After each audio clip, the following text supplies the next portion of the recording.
Yo. Hey yo. You ready? Non, ça va pas.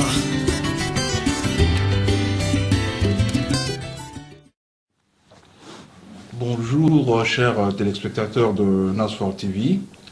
Nous vous souhaitons la bienvenue sur notre plateau pour une deuxième rencontre. La première rencontre, elle avait eu lieu dans le cadre de l'émission Questions d'actualité. Cette fois-ci, nous rééditons la même démarche, toujours dans le cadre de l'émission Questions d'actualité, mais nous abordons aujourd'hui un autre thème. Le premier thème, c'était politique. Celui-ci, en fait, est plus lié avec l'urbanisme tel que cela se passe au niveau de la République démocratique du Congo. À ce sujet, je pense, pour ceux qui sont informés, et je sais que vous l'êtes tous, il y a eu un immeuble qui s'est effondré au niveau de la ville de Kinshasa. C'est un immeuble de 6 étages. Et cet immeuble qui est situé dans le quartier Bassoko, non loin du quartier GB et de l'hôtel Diplomate, se trouvait dans la commune de Ngaliema. Cet effondrement a occasionné plusieurs blessés. La raison de cet accident serait due au non-respect des normes de construction. Cette thèse que nous avançons, nous allons la vérifier aujourd'hui avec notre invité, qui se trouve être un expert à la matière, et c'est d'ailleurs la raison pour laquelle nous l'avons invité. Il s'agit de M. Roger Kankwende. Avec M. Roger Kankwende, nous allons voir comment analyser ce genre de phénomène, comment l'expliquer et surtout comment éviter pour que ce genre de drame ne se reproduise plus. Alors, d'emblée, je m'en vais poser ma première question à M. Roger Kankwende. Bonjour tout d'abord, M. Roger Kankwende. Bonjour. Alors, moi, je voulais savoir si vous pourriez un peu vous présenter pour nos téléspectateurs. Voilà. En quelques mots. Merci beaucoup. Mon nom est Roger Kankwende. Je suis ingénieur civil. J'ai fait mes études à l'École polytechnique fédérale de Lausanne. Et actuellement, après 35 ans passés en Suisse, j'ai décidé de rentrer au Congo pour apporter ma contribution auprès de mes frères et sœurs à Kinshasa, où j'œuvre actuellement dans une entreprise qui s'appelle RSK, que j'ai créée et qui est actuellement active à Kinshasa. Okay. Alors, donc vous êtes né à Kinshasa? Je suis né à Kinshasa, je suis un Quinois pur sang. Est-ce que vous pouvez nous dire quand et dans quel quartier? Je suis essentiellement de Lingouala. À l'époque, ça s'appelait Saint-Jean, mais ma famille avait des biens dans d'autres communes, ce qui fait que notre famille est assez connue aussi à Matete, où nous tenions une librairie et plus tard une salle de cinéma. C'est quelle salle de cinéma? Notre famille est connue aussi en tant que Kwenders. Parce que... Kwenders, c'est quoi? Kwenders, c'est Kankwende qui a été transformé en Kwenders au moment où on avait créé les salles de cinéma. Et grâce à ces salles de cinéma qu'on avait à Lingouala, à Matete et à Massina, notre famille était connue.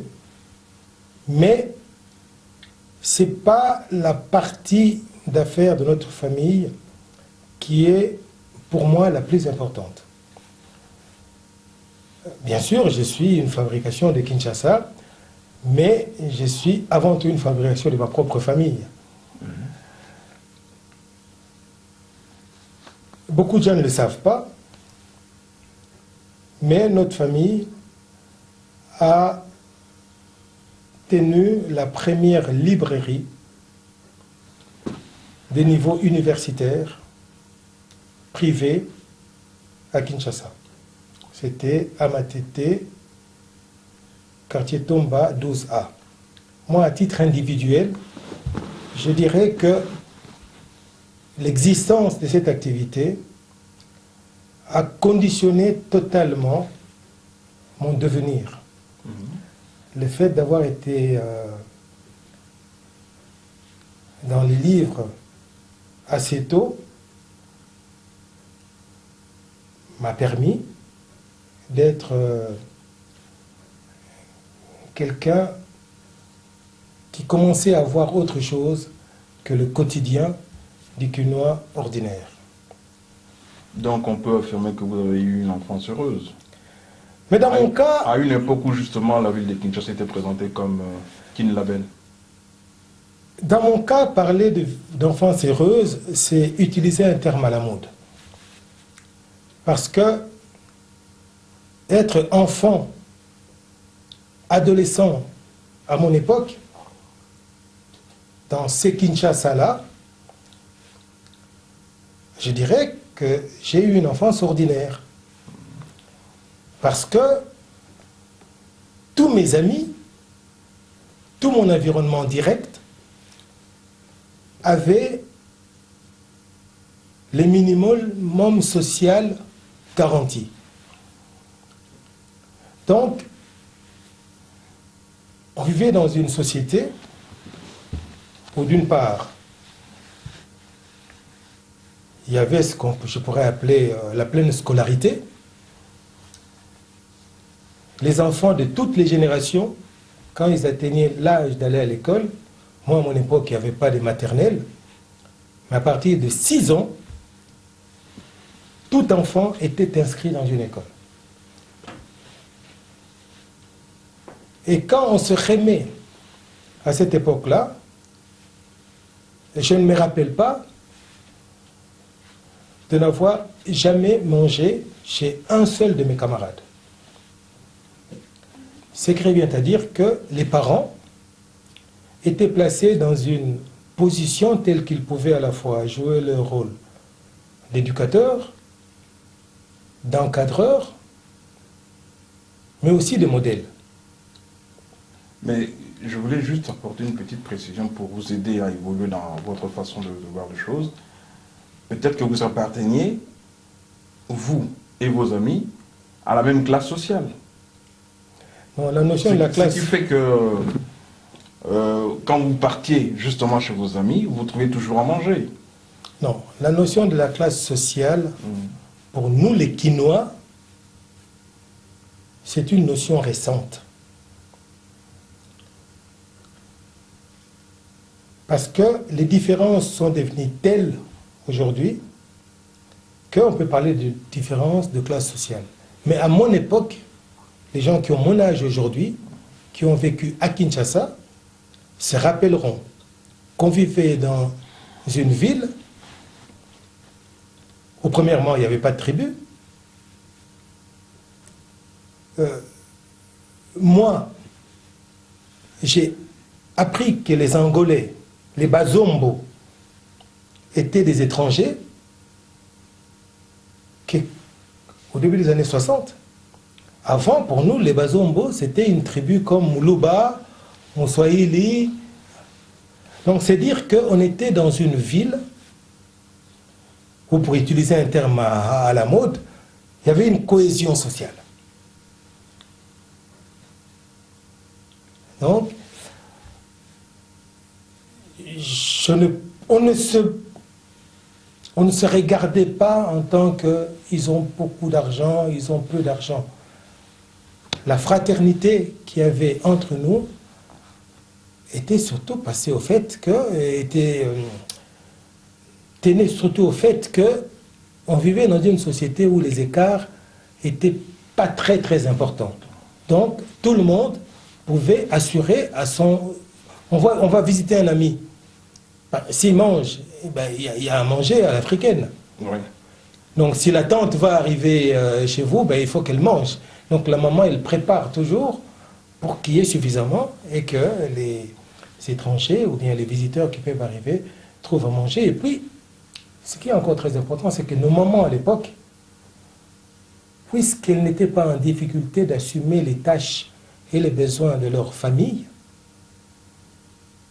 se faisaient un devoir de donner à tous les enfants ce qu'ils donnaient à leurs propres enfants.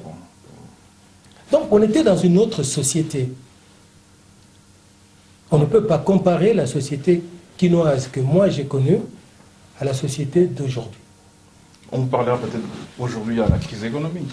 C'est ce qui fait que, bon, la situation que vous avez connue à votre époque ne puisse plus être la même que celle que nous connaissons aujourd'hui. Non, il y a eu des évolutions, c'est clair. Mais on ne peut pas... la crise, elle est conjoncturelle. Est-ce que si la crise s'estompe aujourd'hui, la situation de notre pays va changer? Est-ce qu'on peut revenir à... Si on revient au thème principal de l'urbanisme qu'on aborde aujourd'hui, est-ce que si la crise se termine, est-ce que le problème posé par l'effondrement de cette maison sera réglé? Je ne pense pas. D'accord. Alors, là, une enfance heureuse, ensuite, vous faites votre scolarité au niveau du primaire, au niveau du secondaire. Quelles sont les écoles que vous avez pu fréquenter et qu'est-ce qui vous a marqué au cours de cette période, principalement? Principalement, je crois que l'école primaire, moi j'ai obtenu mon certificat d'études primaires, pour parler que de la fin de la scolarité primaire, à Notre-Dame, en Sainte-Marie, à Linguala. J'étais chez les frères des écoles chrétiennes, donc j'ai obtenu mon certificat d'études primaires qui avait valeur de diplôme de fin d'études primaires, mais pour toute la République. Mais pour nous, de l'école catholique, on avait un autre examen beaucoup plus important qui s'appelait l'examen sélectif. Et quand on réussissait cet examen-là, on était admis automatiquement en école secondaire catholique. Donc là, pour l'école primaire. Après, j'ai été à l'école secondaire un tout petit peu dans le privé parce que j'étais un peu turbulent. Enfin, c'est la réalité, c'est ce que dit ma famille. Hein. Et puis, donc c'est dans cette structure que j'ai obtenu mon brevet de cycle d'orientation. Oui. Après, je suis allé, j'ai eu de bonnes notes, donc on m'a automatiquement accepté en 3e année scientifique à l'Athénée de Kalina, mais en 4e, je suis revenu à l'école catholique. Là, c'était dû à votre turbulence ou bien c'est à cause du fait que je crois vous avez estimé qu'il était mieux de rentrer là-bas? Non, mais dans ma famille, on dit que j'étais turbulent. Donc, je crois que c'est vrai. C'était à cause de ça. Donc vous confirmez vous-même, hein? Le problème ne se pose pas en termes de confirmer ou pas, c'est un constat. D'accord. Hein? J'étais plutôt bon élève, donc si je changeais d'école, ce n'était pas parce que je n'avais pas de bons résultats, c'est parce que je ne me comportais pas bien. Oui. Voilà. Après, je me suis retrouvé au Collège de la Salle, à l'Institut Alingba, à Kintambo, où j'ai pu obtenir mon diplôme d'État en mathématiques et physique. Ce qui m'a ouvert la porte d'une formation technique. Après, je suis allé pendant 1 an à l'école des travaux publics à Kingabwa. Juste après cette année-là, j'ai été admis à l'école polytechnique fédérale de Lausanne, où je suis venu faire mes études. Mais là, moi je crois qu'il est intéressant de parler de ma venue à l'école polytechnique. Parce que... Non, moi ce que je voulais savoir, pourquoi est-ce que vous n'avez pas continué au niveau de l'école des travaux publics de Kingabwa? C'est parce que vous avez voulu en fait partir à l'étranger pour vous perfectionner ou bien c'est parce que... Non, la raison fondamentale était que l'école des travaux publics à Kingabwa ne délivrait un diplôme qui n'était reconnu que par le ministère des Travaux publics. Donc j'avais le choix soit d'aller à l'UNIKIN pour aller à la Polytechnique, mais je ne l'ai pas dit, mais je dois le dire maintenant. Je suis ce qu'on appelle un démoulou. Et j'ai fait partie des gens à cette époque-là, il y avait un quota pour entrer à l'université par région. Ce qui aujourd'hui, vu l'âge que j'ai atteint, que je considère comme c'était de la discrimination positive. Parce qu'on permettait comme ça à toutes les régions Mais moi, j'en étais victime. Oui. Donc à partir de ce moment-là, j'avais deux de mes frères qui habitaient déjà à Lausanne, ce qui a quelque part facilité ma venue à Lausanne. Mais ce que je tiens à relever ici, c'est que j'avais fait toute ma scolarité, comme je viens de dire, au Congo. Oui. J'arrive en Suisse. Et là, vous arrivez Au mois en de Suisse mai, en quelle année? En 77. D'accord. J'entre au cours de mathématiques spéciales de l'École polytechnique fédérale de Lausanne. Avec la particularité, ce n'est pas une année académique normale, c'est une année concours. Oui. C'est-à-dire que quand vous obtenez les notes à la fin de l'année, ne passe en première année qu'un certain nombre de gens. Le nombre de personnes qui passent en première année est défini d'avance. Donc il faut faire partie de 40 premiers ou de 30 premiers. Et ce que j'aimerais souligner ici, c'est que dans cette classe, on était 3 Congolais. Tous les 3, on avait fait nos études au Congo. Aucun n'avait obtenu son bac ici. Et les 3 Congolais étaient admis en première année. Oui. Ce qui souligne quand même, entre guillemets, l'excellence de la formation que nous avons obtenue au Congo. C'est peut-être juste un hasard. Qui sait? Et je ne crois pas trop au hasard quand il s'agit de mathématiques à haute dose qu'on avait au cours de mathématiques spéciales. Quand il s'agissait de physique, mais ça n'a pas été simple. Parce qu'il y a 2 aspects dans ça. Bien sûr, on a réussi, mais si on a réussi, c'est parce qu'on a travaillé. Ouais. Donc on sortait aussi de l'école secondaire avec une culture de travail pour réussir. Parce qu'il ne faut pas... L'intelligence n'existe pas, il n'y a que le travail qui existe. Donc il est quand même important de se dire que 3 Congolais qui arrivent, qui suivent une année concours, et les 3 sont admis en première année, en soulignant qu'aucun d'entre nous n'est bénéficié d'une bourse. Donc on travaillait tous à côté pour payer nos études. Et les 3, on avait passé en première année. Et vous venez tous de Kinshasa? Tous de Kinshasa. Le hasard a fait que tous les 3, nous avons... Moi, j'ai eu l'occasion d'être à l'école avec tout le monde. Ah, d'accord. L'un, j'étais avec lui à l'école en 3e année à l'Athénée de Kalina. Oui. Et l'autre, j'ai fait mes 3 dernières années d'école avec lui. Mais le hasard a fait que j'entre dans une classe, je trouve les 2 autres. Parce que moi, j'ai commencé 4 jours en retard. D'accord. Voilà. Ok. Donc là, vous faites l'EPFL, Oui. vous la terminez, Oui. et vous entamez votre carrière professionnelle. Tout à fait. Alors, quand j'ai fini l'école polytechnique, comme beaucoup de gens de mon âge qui venaient en Europe,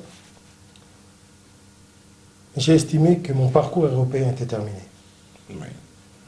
Donc, vous devriez normalement rentrer au pays. j'ai tout fait pour rentrer au pays. Mais je n'ai pas trouvé d'opportunité et ce pays m'a donné ma chance. Je suis rentré dans un bureau. D'abord, j'ai été assistant à l'école polytechnique. Puis en 1985, je suis rentré dans un bureau privé à Genève. J'ai changé de bureau 2 ans plus tard. Je suis revenu dans mon premier bureau. Et en 1992, j'ai été engagé à la ville de Lausanne comme responsable de l'entretien de route, où j'ai fait 22 ans de carrière jusqu'à la fin de l'année dernière.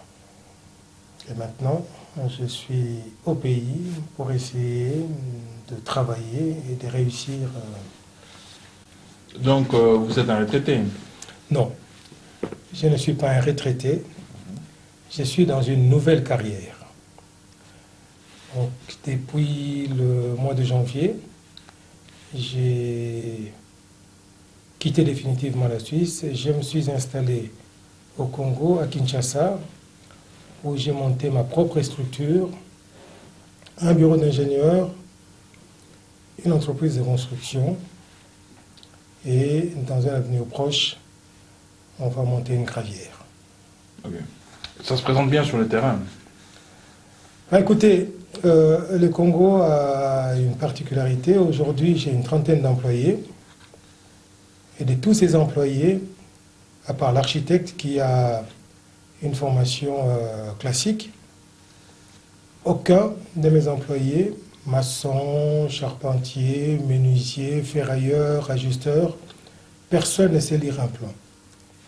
Donc, il y a un gros problème de formation du personnel, ce qui me conduit à, avant de prétendre de prendre du travail des tiers, je suis en train de les former et j'espère engager mes premiers mandats au 1er janvier de l'année prochaine. Mais actuellement, nous travaillons sur 2 grands chantiers et je considère ces chantiers comme des chantiers écoles. Okay. Alors, on va revenir sur la formation et les chantiers écoles à la fin de notre entretien. Je voulais en fait maintenant qu'on aborde le cas qui nous réunit en fait en ce moment précis, celui en rapport avec l'effondrement de l'immeuble Claudis Center. Alors, je ne sais pas si vous avez été au courant de cette information et comment avez-vous réagi d'emblée en apprenant cela? Bon, je crois que d'emblée, je dirais que ce qui s'est passé au quartier GB à Kinshasa, l'effondrement de ces bâtiments, on peut le considérer comme un événement dramatique, mais c'est un cas qui peut se produire ici. En Suisse, nous avons des cas où il y a eu des accidents de chantier aussi. L'important est de savoir comment ces types d'accidents peuvent survenir. Je crois qu'en préambule, il est important de situer et d'informer les gens sur le rôle de chaque acteur dans la construction d'un ouvrage. Pour simplifier, je dirais qu'en termes d'intervenants directs, il y a 4 acteurs. Le premier acteur est le maître de l'ouvrage, le propriétaire, celui qui finance. Là, en fait, vous parlez, je m'excuse de vous interrompre, mais là, en fait, vous parlez en rapport avec les explications que vous êtes en train de donner. Est-ce que là, vous donnez une explication, en fait, dans l'absolu, ou bien c'est spécifique à un pays déterminé? Non. Dans l'absolu, il y a 4 intervenants. Le premier, c'est le maître de l'ouvrage, le donneur d'ordre, celui qui commande un travail. Lui, il s'adjoint les services de celui qu'on appelle concepteur, communément appelé l'architecte. Il y a un troisième acteur qui est l'ingénieur, c'est-à-dire que la personne ou le spécialiste qui a la mission de rendre la maison solide et stable. Et les derniers intervenants, et non de moindre, c'est l'entrepreneur, celui qui va réaliser l'ouvrage. Ces 3 acteurs distincts avec 3 missions distinctes. Le maître de l'ouvrage a des obligations légales et administratives. En résumé, ce que le pouvoir public attend de lui, c'est de demander une autorisation, de présenter son ouvrage, ses plans à l'autorité, afin que l'autorité lui délivre une autorisation de bâtir. C'est-à-dire que l'autorité va expertiser son ouvrage et voir si toutes les règles administratives et techniques sont respectées.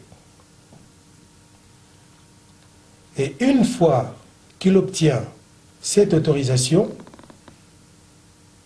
son rôle par rapport à la collectivité se termine. Mais pas sa responsabilité, son rôle direct. Parce qu'à partir de ce moment-là, ce sont ces mandataires qui entrent en ligne de compte. Le premier d'entre eux, c'est l'architecte, qui doit produire des plans d'exécution. Le deuxième, c'est l'ingénieur civil, qui lui doit faire tous les calculs de la structure. Les deux premiers, on peut, dans une certaine mesure, les considérer comme des spécialistes qui ne participent pas à la réalisation, parce que leur travail, en définitive, ils confient ça à une entreprise, et l'entreprise est dirigée sur le terrain par un conducteur de travaux.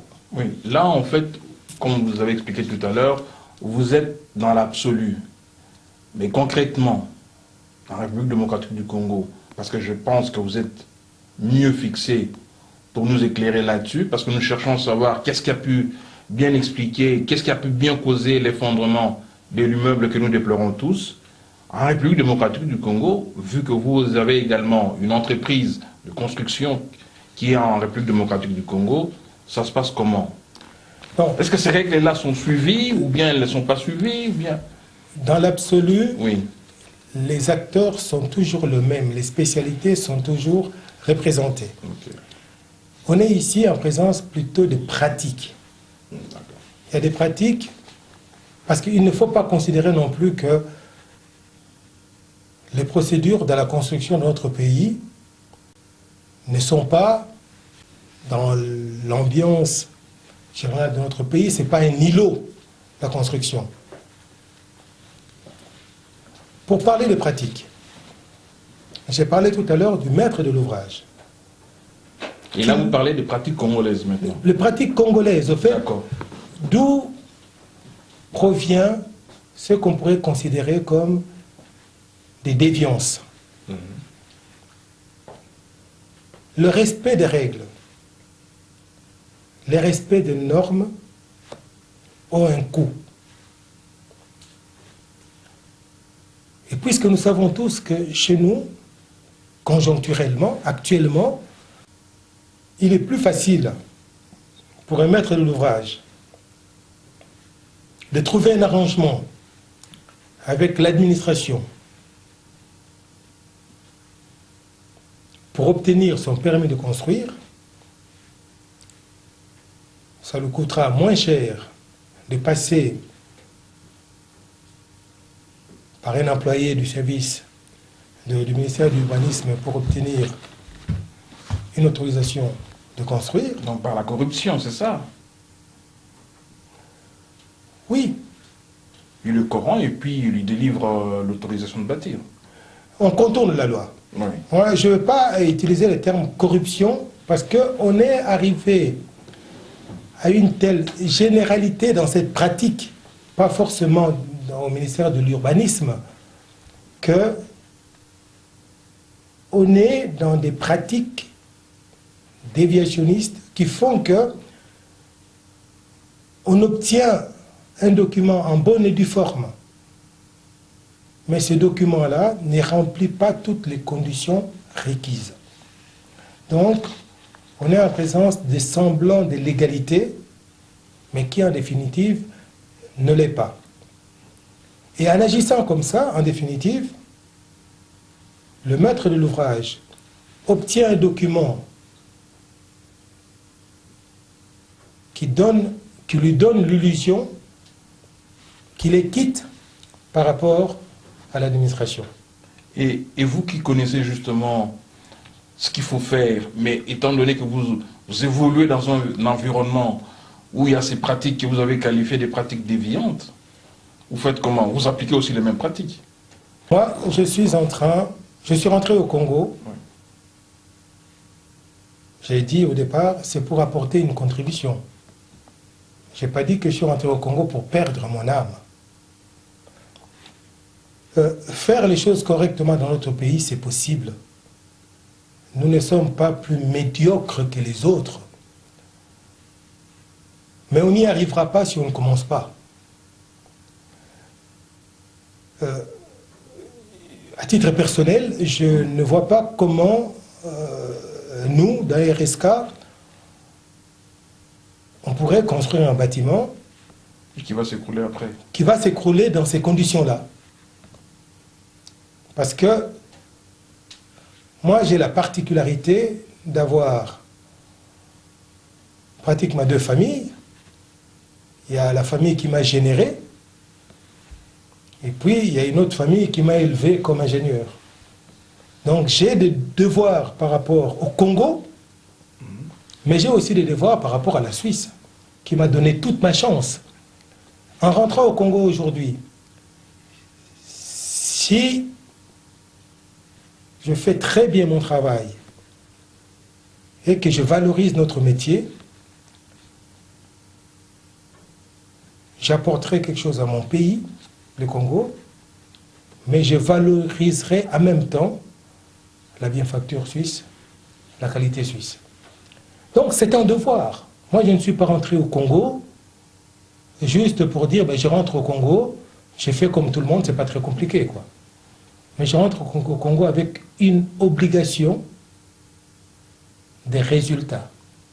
Je vais assurer une bienfacture. Raison pour laquelle j'ai commencé mon activité par ces chantiers écoles où je forme mon personnel pour être capable demain de revendiquer la qualité que j'utilise comme slogan dans tous mes documents.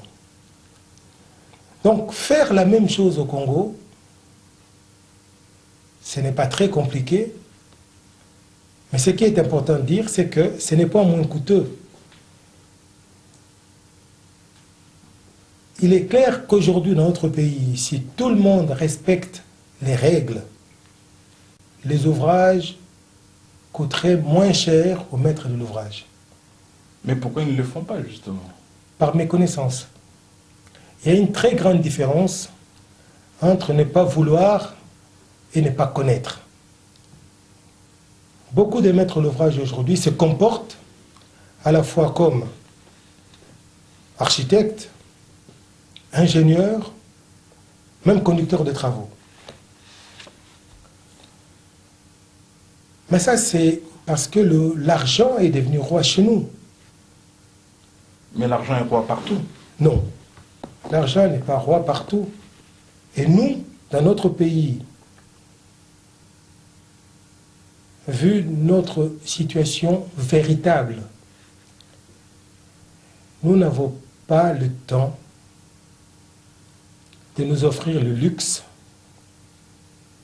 de croire qu'avec l'argent, on peut tout obtenir. Car quelqu'un qui ne respecte pas les procédures, je ne sais pas ce qui s'est passé exactement à AGB, donc je ne porte pas un jugement d'expert sur cet ouvrage en particulier. Mais de lors que vous faites allusion aux pratiques déviantes, excusez-moi, au niveau, dans le secteur dans lequel vous évoluez, ça peut être un début d'explication. Même si c'est vrai, vous refusez en fait de donner une explication précise là-dessus parce que vous ne connaissez pas les dossiers. Mais de par votre expérience sur le terrain, ça peut vous amener à avancer une raison qui peut expliquer pourquoi cet immeuble-là s'est effondré. Non, il y a les hypothèses, on peut Les émettre. émettre plusieurs hypothèses. Mais ce qui est important, c'est de comprendre le mécanisme par lesquels ces types d'accidents peuvent arriver.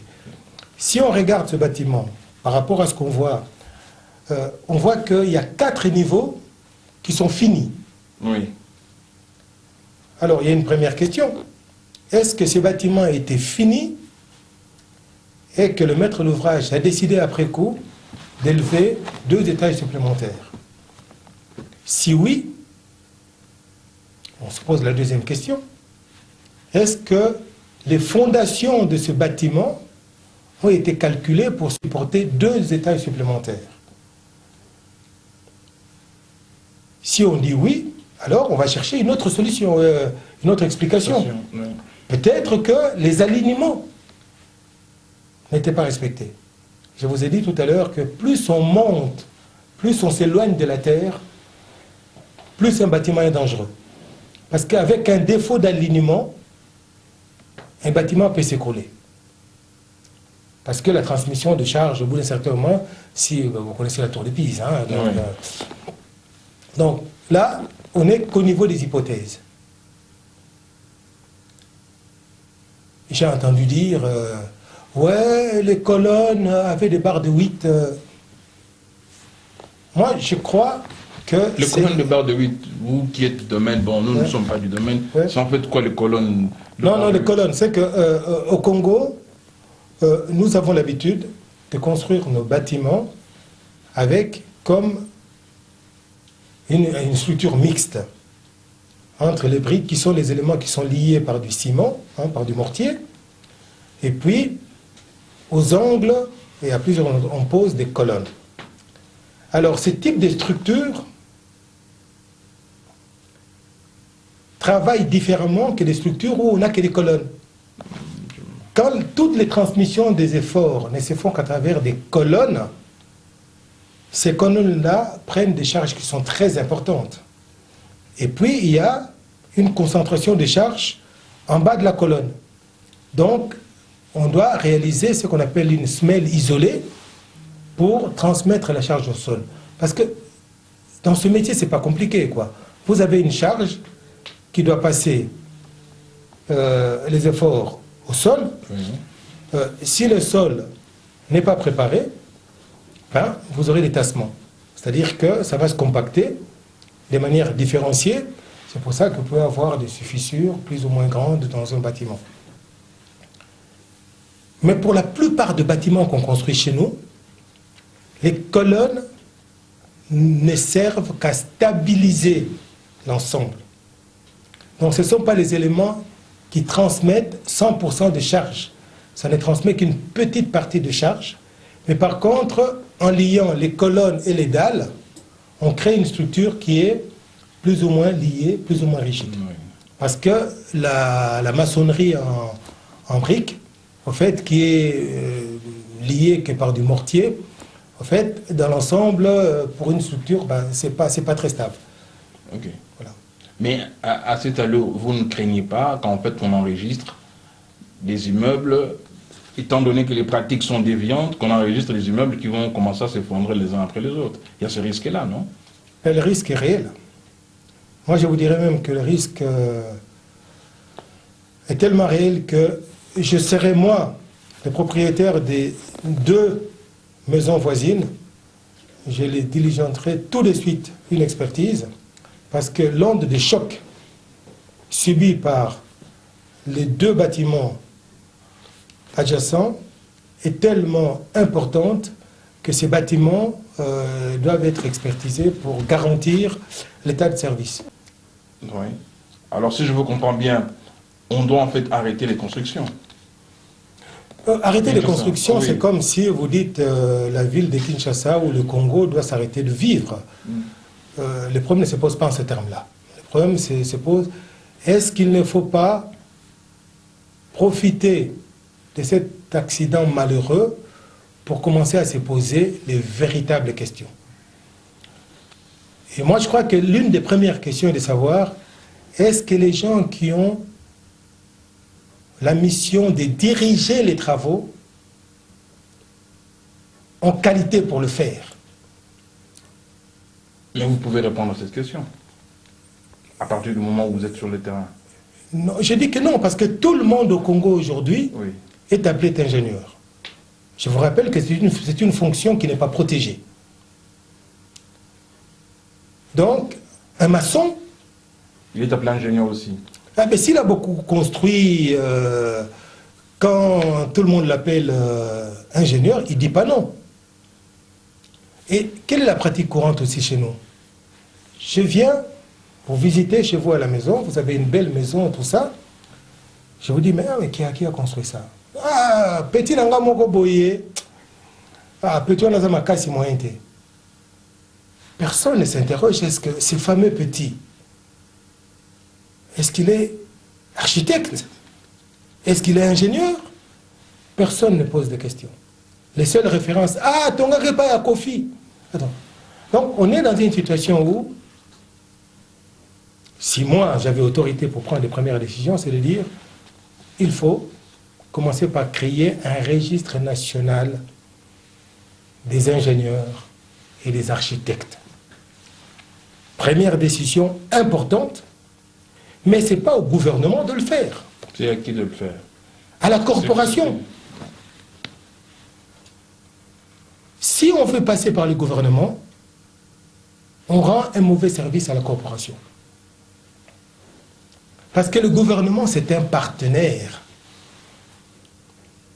Si la corporation des ingénieurs et architectes devient une corporation forte, responsable, le gouvernement pourra s'appuyer sur cette corporation. Qu'est-ce qui se passe aujourd'hui? Quand l'autorité publique veut créer une commission pour traiter un sujet, on puise dans le personnel technique, mais politique. Oui, mais qui possède quand même la connaissance pour... Non. Oui. Non. Écoutez, notre métier est un artisanat. Ce métier-là, ingénieur, architecte, c'est un artisanat. On ne l'apprend pas à l'école. À l'école, on reçoit des outils. Et le métier, on l'apprend parce qu'on aura travaillé chez quelqu'un. Un ingénieur diplômé a besoin d'un maître chez qui il va travailler pour connaître son métier, pour passer de la théorie à la pratique. Un architecte ne peut pas, sortant de l'école, assumer à la fois la responsabilité des concepteurs et pire, des conducteurs de travaux. Il a besoin de travailler auprès des gens qui connaissent ce métier-là pour lui transmettre le savoir. Il y a le savoir théorique qui fait appel à l'intellect, et puis il y a le savoir pratique, c'est la répétition. C'est parce qu'on a été auprès de quelqu'un qui sait faire, on l'a vu faire, et on sait comment poser les bons gestes. Oui, mais vous ne craignez pas que cette confusion en fait de rôle sur le chantier au niveau de la République du Congo risque de persister? Dès lors que justement ce que vous réclamez, c'était je crois le registre, a du mal à se mettre en place, cette confusion de rôle va persister, malgré le fait que vous êtes aussi en train de monter un chantier école, ça risque de persister. Oui, non, on ne peut pas changer du tout du jour au lendemain. Le Congo ne va pas s'arrêter et dire qu'on va pendant 5 ans, pendant 6 ans, préparer les conditions cadres pour qu'on recommence la construction de notre pays. Mais ce qui est sûr, si on ne commence pas, on n'y arrivera pas. Donc aujourd'hui, qu'on prenne déjà la décision de fédérer les ingénieurs et les architectes dans une corporation autonome et forte. Pas une corporation pilotée par nos collègues qui sont politiciens déjà, qu'ils continuent leur métier de politiciens, mais que les techniques se réunissent et créent une corporation. Parce que tous les diplômes ne se valent pas. Il est quand même important qu'on se le dise. Tous les diplômes ne se valent pas.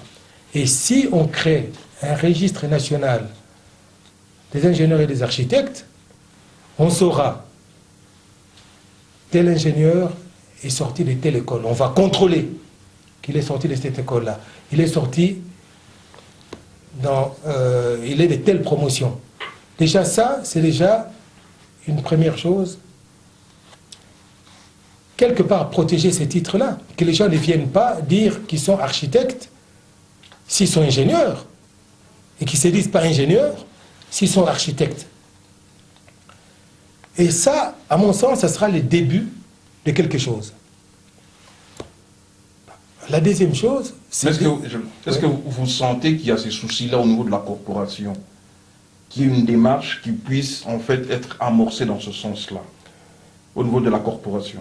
Moi, je crois qu'il faut qu'il y ait des gens, aujourd'hui, des gens comme moi, que nous prenions notre courage et qu'on puisse dire à nos collègues, écoutez, on doit repartir de zéro.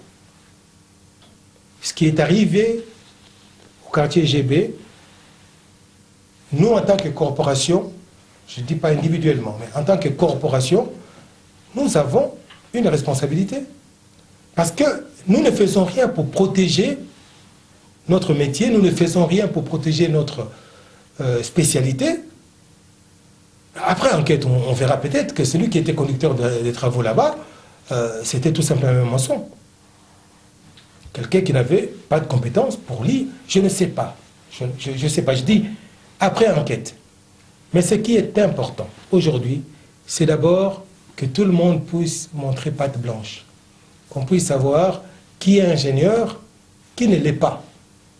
Ça, à mon sens, ça sera déjà un premier pas vers les débuts de quelque chose. Ouais. Pas la résolution, mais les débuts de quelque chose. Mais est-ce que vous n'êtes pas en train de prêcher dans le désert? Parce que vous avez dit, ce qui s'est passé au quartier GB, en fait, c'est le résultat de quelque chose qui n'évolue pas dans un îlot. Mais l'accident est là pour nous rappeler que si nous ne faisons rien, ça peut nous arriver à nous aussi. Parce que il ne faut quand même pas oublier que ce qui est arrivé dans ce quartier-là peut arriver à tout le monde. Si nous ne mettons pas de l'ordre, nous pouvons nous-mêmes construire demain une maison où on va habiter avec notre épouse, nos enfants, et que cette maison puisse s'écrouler un jour. Donc à partir de ce moment-là, on deviendra assassin de sa propre famille. Donc c'est simplement une question de responsabilité. Nous devons devenir responsables des actes qu'on pose. Si quelqu'un m'appelle, moi, ouais, je suis ingénieur civil, mais ce n'est pas une question de bonne volonté. Si on vient me demander d'opérer quelqu'un, ce n'est pas ma spécialité. Je peux y mettre toute la bonne volonté du monde, j'y arriverai pas. Donc il y a des gens qui savent faire ce métier-là, qu'on leur laisse faire ce travail-là. Un autre aspect, à mon sens, qui est encore très important, qui pourrait, à mon sens, régler une partie du problème, c'est qu'aujourd'hui, les maîtres d'ouvrage travaillent en direct avec les mandataires. Or, par définition, le maître d'ouvrage ne connaît pas ce métier. Et on voit ici en Europe aujourd'hui, aucun maître de l'ouvrage financier ne traite en direct avec ses mandataires. Il engage toujours ce qu'on appelle aujourd'hui un BAMO, un bureau d'appui au maître de l'ouvrage, qui au fait est un spécialiste qui connaît la construction, mais qui fait l'interface entre les mandataires et le maître de l'ouvrage. Et la généralisation de cette pratique a un double avantage. Le premier avantage, c'est que le BAMO parle et comprend le même langage que les mandataires. Donc si je vous ai bien compris, avec la mise sur pied du registre national des ingénieurs et des architectes, vous êtes en train de réclamer la mise sur pied d'un ordre des ingénieurs, c'est ça? Non, ce n'est pas un ordre au vrai sens du terme, mais disons le fait de répertorier tous les professionnels de la branche et de contrôler qu'ils ont, d'une part, qualité de revendiquer le titre et de mettre tout ça dans un registre national, cela offrira à la corporation la possibilité de pouvoir édicter des normes nationales. Et ça, il n'y a que des professionnels de la branche qui peuvent édicter des normes nationales. La deuxième chose, c'est que la corporation elle-même pourra faire l'évaluation des formations qui sont dispensées au niveau national et d'organiser les cursus de formation depuis les hommes du terrain, c'est-à-dire les ouvriers qualifiés, jusqu'à l'ingénieur, concepteur, ingénieur statisticien, architecte concepteur, architecte constructeur. J'ai fait toutes ces différences-là, concepteur et constructeur, parce que ce n'est pas le même métier, ce n'est pas le même cursus. Un concepteur, un architecte concepteur peut sortir de l'école, peut dessiner quelque chose, mais transmettra ça à un architecte constructeur. Parce que ce n'est pas qu'une question de dessin, c'est qu'une question d'ouvrage, et l'ouvrage doit respecter un certain nombre de règles. Pourquoi il faut insister sur la formation? Avant de donner en fait l'importance de la formation, parce que je sais qu'elle est capitale dans ce que vous êtes en train de dire, quand vous parlez de professionnels formés, je me dis, est-ce que vous faites allusion aux professionnels en fait qui sont passés par une école, soit technique, soit de niveau supérieur, mais qui soient passés par une école?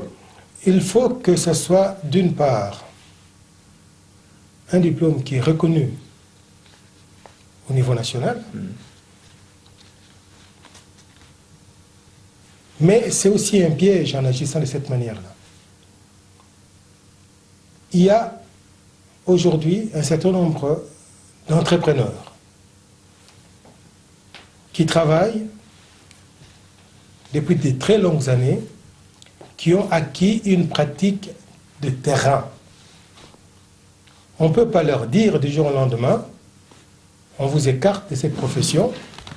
Dans ce cas-là, le pays va commencer à créer des chômeurs.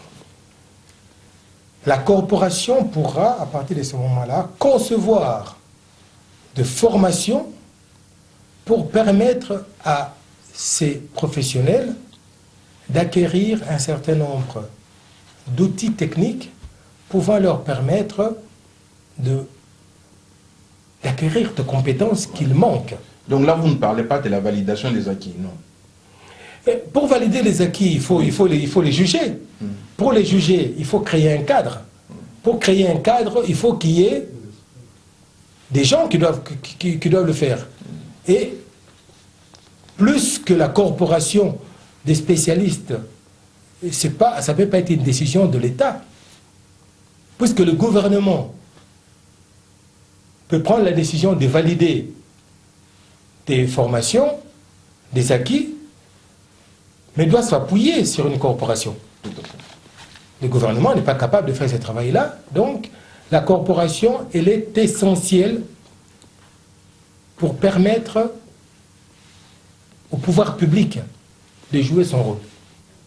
L'absence d'une vraie corporation forte assumant ses responsabilités handicape même le pouvoir public à agir quand on est en présence d'un drame comme celui de GB. Voilà. Et là, si maintenant vous pouvez en fait entrer dans les détails sur l'importance de la formation pour ce qui est justement de gens qui sont appelés à évoluer dans le secteur qui est le vôtre. Voilà. Moi, je crois que, comme dans toute profession, et le métier de la construction en particulier, il y a des spécialités en cascade. Si on prend un pays comme la Suisse, qui a mis en place un type de formation basé essentiellement sur l'apprentissage, on se rend compte que dans tous les métiers de manufacture qu'on fait, la Suisse excelle. C'est vrai que la Suisse est un petit pays, ce n'est pas un pays colonisateur, donc beaucoup de gens ne savent pas que ici on est dans le pays de l'excellence du détail. Et pour atteindre cette qualité de détail, la Suisse a organisé la formation à tous les niveaux. un jeune à 16 ans qui opte pour le métier de maçon, il ne s'inscrit pas à l'école de la construction. Il est engagé par une entreprise. C'est le fait d'être engagé par une entreprise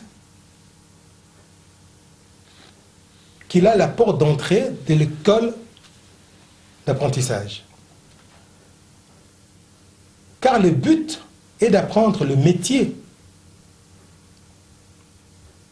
Mais c'est insuffisant, parce que être capable de bâtir un mur sans savoir lire les plans, sans savoir pourquoi on le fait d'une manière ou d'une autre, ben, on est condamné à être un éleveur de murs jusqu'à la fin de sa carrière. On n'a aucune possibilité pour évoluer. Or, dans ce métier-là, on commence toujours comme ouvrier qualifié, après on devient chef d'équipe. Le chef d'équipe finit un jour contremaître, et s'il est doué, il peut devenir conducteur des travaux. Donc on voit bien que c'est une formation qui a pour seul objectif de permettre à quelqu'un, à chaque étape, d'acquérir suffisamment d'expérience et de compétences pour monter à l'échelon supérieur. Et là, je parle des hommes de terrain, donc c'est ce que moi j'appelle des interprètes.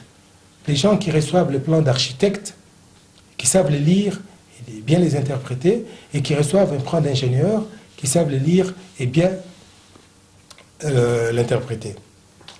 Après, il y a ce que je dirais des formations de haut niveau. Des formations, si on veut graduer dans le même sens, d'abord des ingénieurs techniciens. C'est-à-dire des ingénieurs qui, dans leur formation, on met plus d'accent sur la pratique. Quand ils finissent, ils obtiennent le titre d'ingénieur technicien.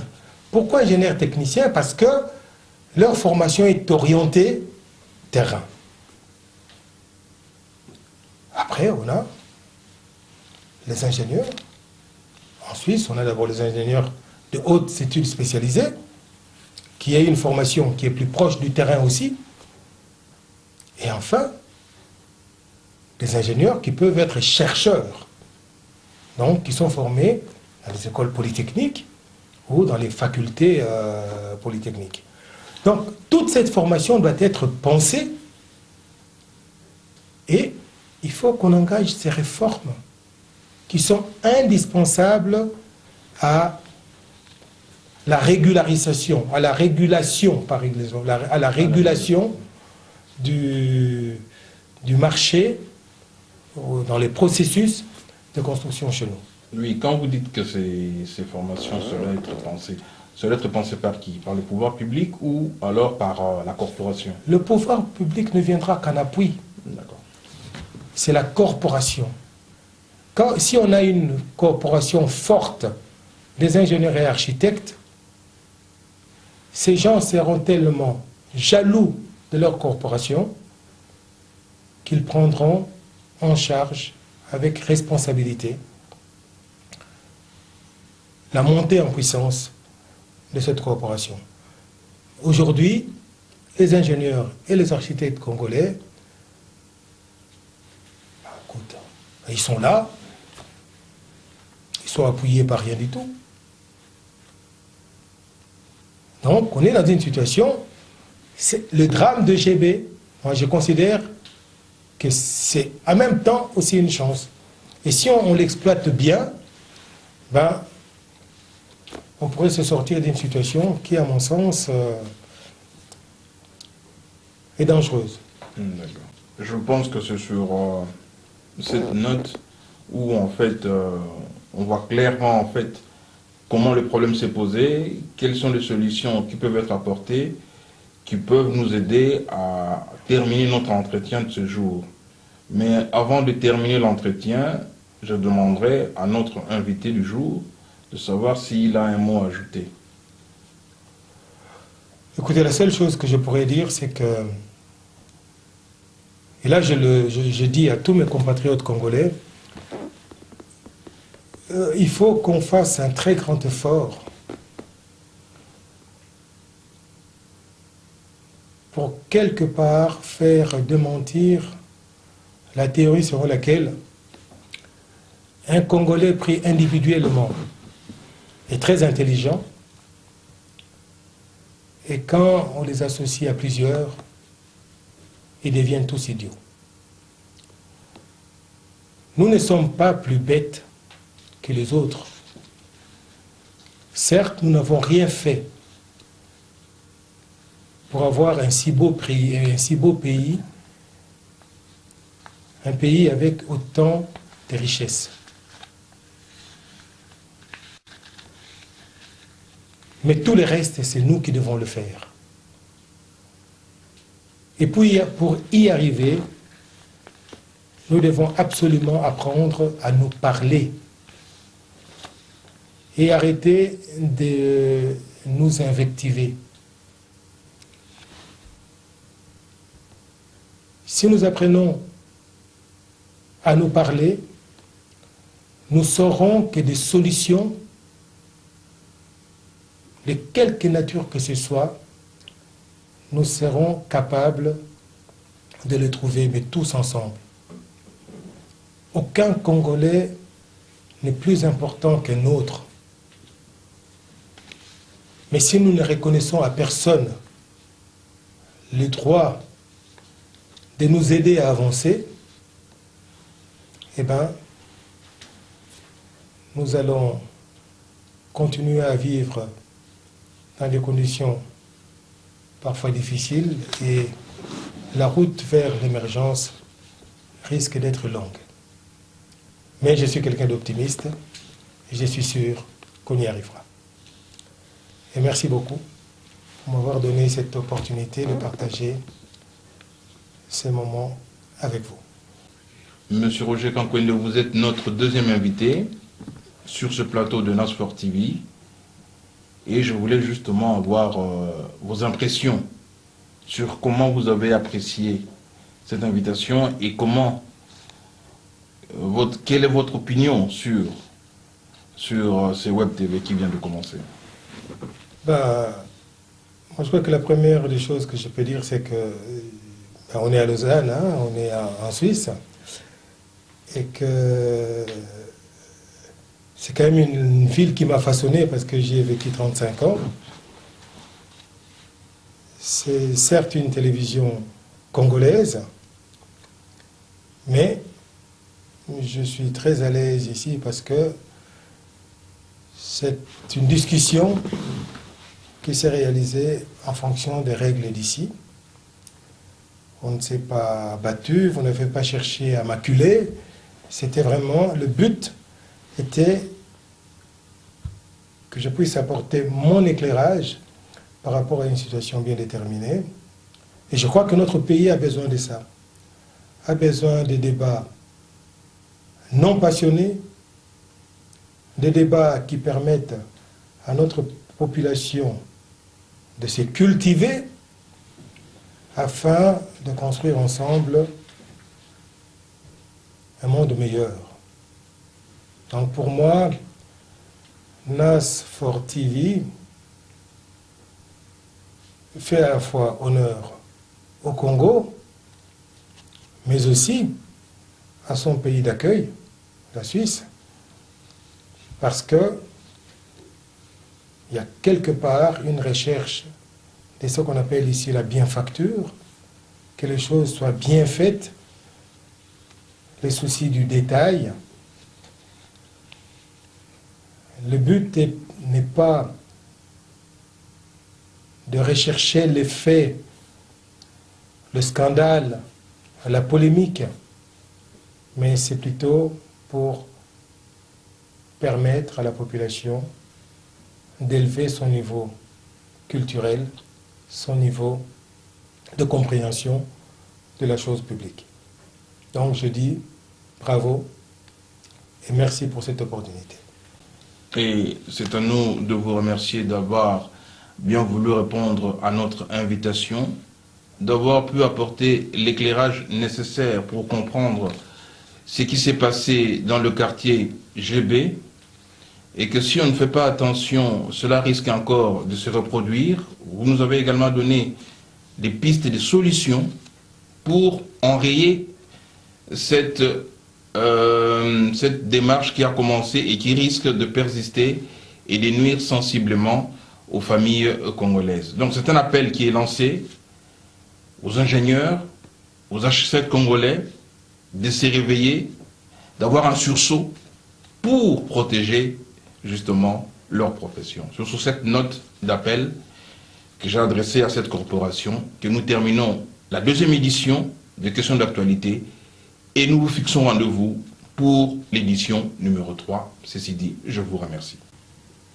Nous vous remercions de toutes ces fleurs que vous venez de nous jeter. Et une fois de plus, je dis encore à nos téléspectateurs, NASFOR TV, c'est vous.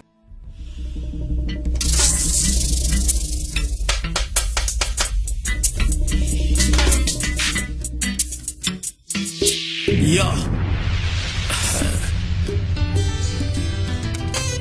Hey yo, you ready?